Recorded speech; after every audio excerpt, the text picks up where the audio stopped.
پانی میں عکس دیکھ کر خوش ہو رہی تھی میں کہ پتھر کسی نے پھینک کر منظر بدل دیا۔ کسی انسان کی نرمی اس کی کمزوری کو ظاہر نہیں کرتی، کیونکہ پانی سے نرم کوئی چیز نہیں ہے، لیکن پانی کی طاقت چٹانوں کو ریزہ ریزہ کر دیتی ہے۔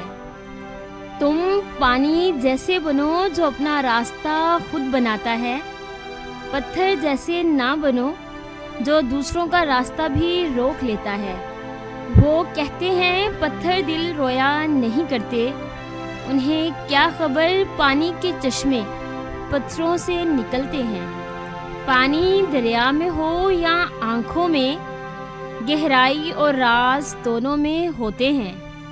اچھا دوست چاہے کتنا برا بن جائے، کبھی اس سے دوستی مت توڑو، کیونکہ پانی چاہے کتنا بھی گندا ہو جائے، آگ بجھانے کے کام آتا ہے۔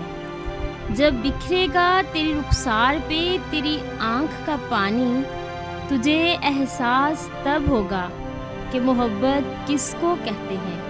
اپنی سوچ کو پانی کے قطروں سے بھی زیادہ شفاف رکھو، کیونکہ جس طرح قطروں سے دریا بنتے ہیں، اسی طرح سوچوں سے ایمان بنتا ہے۔ کتنا مشکل ہے محبت کی کہانی لکھنا، جیسے پانی سے پانی پر پانی لکھنا۔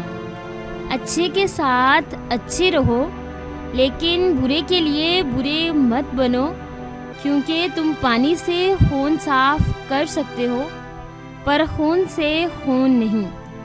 فکر کے درخت کو صبر کا پانی دیتے رہنا چاہیے، تاکہ آنے والی نسلیں خوشحال ہو سکیں۔ بدگمانی کشتی کے اندر قطرہ قطرہ رستا ہوا پانی ہے، جو آخرکار کشتی کو لے ڈوبتا ہے۔ خاموش انسان خاموش پانی کی طرح بہت گہرے ہوتے ہیں۔